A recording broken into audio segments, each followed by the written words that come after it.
নির্জন ফ্ল্যাটে ছড়িয়ে আছে এমন অনেক বাবা মায়ের গল্প, কিন্তু তার খবর কে রাখে? এ নিয়ে আরও জানাতে রাজশাহী থেকে যুক্ত হচ্ছেন সহকর্মী মুস্তাফিজুর রহমান। মুস্তাফিজুর, পরিবার ও সন্তানের জন্য সারা জীবন উৎসর্গ করার পর কেন অনেক বাবা মাকে বার্ধক্যে একাকিত্বের মুখোমুখি হতে হচ্ছে? শুরুতেই এই বাবা মায়ের প্রতি, বিশেষ করে যখন বয়স বার্ধক্য চলে আসে মানুষের, তখন তার সন্তানরা তাকে যখন একাকিত্বভাবে ছেড়ে দেন বা তার দায়িত্ব নিতে চান না, রাষ্ট্রবিজ্ঞানীরা কিন্তু একটি কথা বারবার বলছিলেন যে যখন কোনো সমাজে বা রাষ্ট্রে বৃদ্ধ বাবা মা অবহেলিত হতে থাকে, তখন কিন্তু সমাজের এটি রোগ বা ব্যাধিতে সামাজিক একটি ব্যাধিতে পরিণত হয়, সমাজে একটি ব্যাধি দেখা দেয়।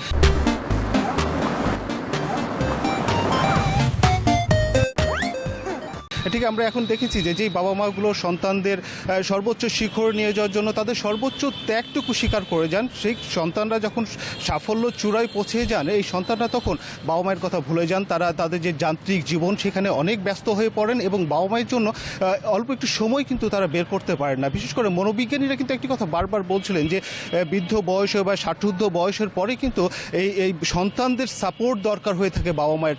ঠিক এই সময়টায় সন্তানরা তাদের ক্যারিয়ার গড়তে, তাদের সাফল্যের পিছনে ছুটতে ছুটতে এই সময় বাবা মায়ের জন্য সামান্য সময়টুকু তারা বেছে নিতে পারে না বা বের করতে পারে না। তারা এতটাই ব্যস্ত হয়ে যান যান্ত্রিক জীবনে। ঠিক যে সময় বাবা মায়ের সবচেয়ে বেশি প্রয়োজন ছিল এই সন্তানদেরকে, ঠিক সেই সময় পাশে থাকতে পারে না সন্তানরা। আমরা দেখছি যে বৃদ্ধাশ্রমে সমাজ ও রাষ্ট্র প্রবীণদের একাকিত্ব দূর করতে কি ভূমিকা রাখতে পারে? এখানে সমাজবিজ্ঞানীর যে একটি কথা বারবার বলছিলেন যে এই দায়িত্ব রাষ্ট্রকে এর দায়িত্ব নিতে হবে এবং রাষ্ট্রকে নির্ধারণ করতে হবে যে এই বয়সে বাবা মাকে সন্তানরা কিভাবে দেখবেন বা সমাজকে তারা দায়িত্ব এড়িয়ে যাওয়ার কোনো সুযোগ রয়েছে কিনা। অধিকাংশ ক্ষেত্রে দেখা যায় যে সন্তানরা বাবা মাদেরকে বৃদ্ধাশ্রমে রেখেই তাদের দায়িত্ব শেষ করে ফেলেন।